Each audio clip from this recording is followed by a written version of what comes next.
Hi everyone, again. If you didn't see my first video, my name's Haley Peterson, and I have breast cancer. I'm 21 years old and I'm a student. The second video here is going to be talking about my pathology. It's going to go along with a journal entry for my Caring Bridge website, which is www.caringbridge.org/visit/Haley Peterson, HAILYPETERSON, if you want to check that out at all. So I got the phone call today that I've been waiting for. Obviously, because I'm not devastated, it was good news. As good as the news could have been, I guess. I told the doctor to call me as soon as he got my pathology back from my mastectomy and my lymph node removal. Normally, they would have you come in for an appointment to go over your pathology and then questions and kind of have a doctor-patient discussion time. But I did not want that because basically I'm too impatient to wait for an appointment. And I was like, I want to know the pathology as soon as you know the pathology. So I told the doctor just to call me. And I got that phone call a few hours ago, which was, for the circumstances, really good news. We already knew, obviously, that there was cancer left in my breast from the lumpectomy that I had had. In that first pathology, they could see that the borders still had cancer around them, which meant that there was cancer still left in my breast that they had missed. So they had to do another surgery.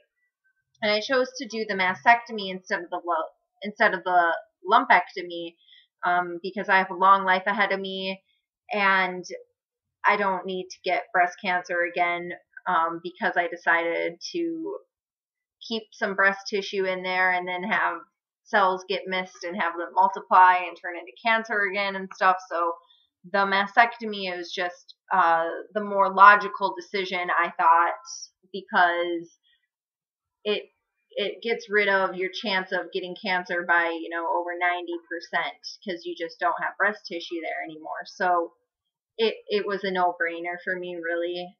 It was just whether I wanted a single or double mastectomy.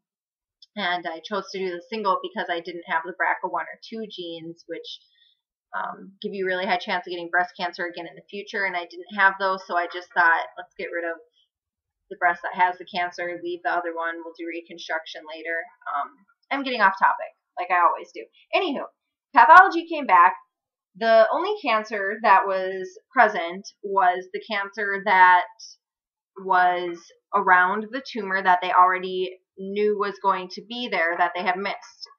And the cancer is 4 millimeters underneath my skin, which is really close to my skin, but it wasn't considered spread into my skin yet, which is really good because if it would have been in my skin, it would have been stage 3B, which has a survival rate of like 41%, which is terrifying. So I was really happy to hear that it wasn't in my skin yet because I was really nervous about that.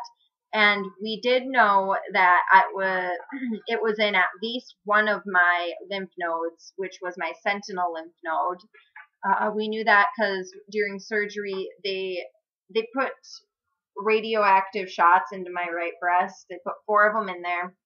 And then that radioactive fluid seeps up into your armpit where your sentinel lymph node is, which is the lymph node that's closest to your breast. And that lymph node, when they removed it during surgery, they looked at it under a microscope and it had cancer in it. So they then at that point removed all of my lymph nodes in my right armpit and my right side, kind of back where the end of your breast tissue is where they are. And they removed all of those and then did biopsies on those.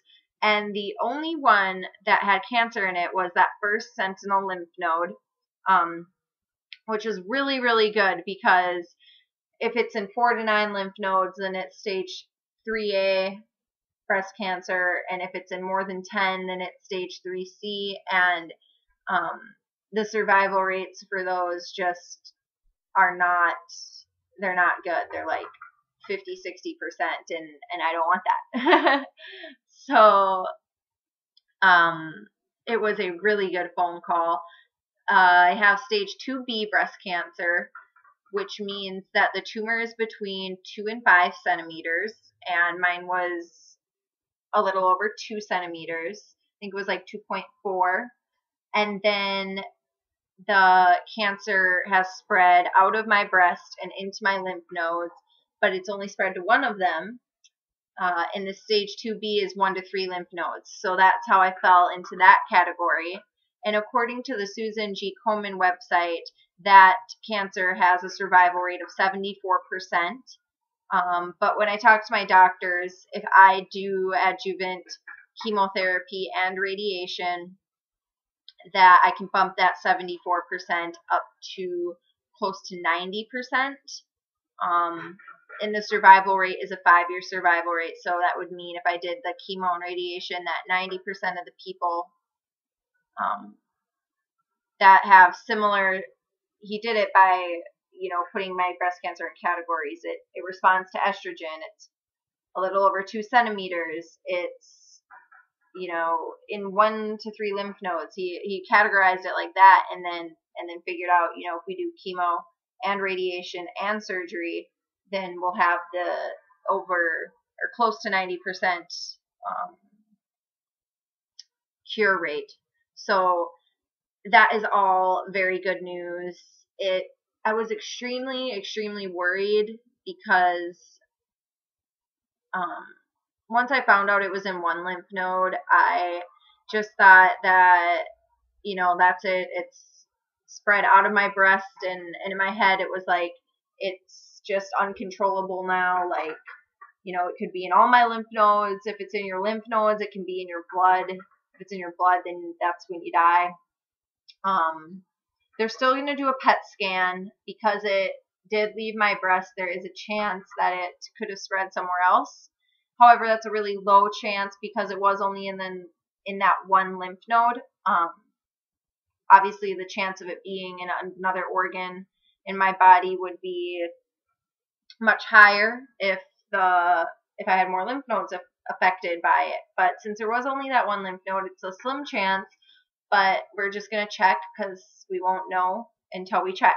And so I'll have that PET scan coming up here sometime in the next couple weeks, and I'll let you know how that goes. But I'm assuming it's going to be good news. Today's been really good, though, because I really needed that good news, because it seemed like it was just bad news after bad news after bad news. It was like, you have breast cancer. Oh, by the way, you can't have kids. Oh, by the way, it's super rare and they don't know anything about it. Oh, by the way, it's in your lymph nodes. It was just like more bad news after more bad news. And I really was really nervous about that phone call. And I just kept thinking, I was like, what am I going to do if it's spread really far? And what am I going to do if it's stage, 3C and I have less than a 50% chance of living, like 41%. Like, what am I going to do then? Because I'm trying to be positive, but I am naturally probably a pessimistic person. I'm like a hypochondriac. You can definitely ask my boyfriend. He knows. Like, I am like a super hypochondriac. Like, if something's not right, it means something is really wrong. And so,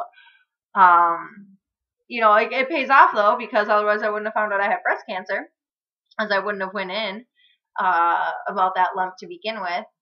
But I don't even remember where I was going. I'm like super ADHD. I have no idea where I was going with this. Anywho, it was a good phone call. Good news, which was really needed. So I think that's about it for now. Thought I would let everyone know. I already posted it on Facebook and like 8 million people liked it. So I'm sure most of you know by now. But for anyone that doesn't know me, it's good news, good day.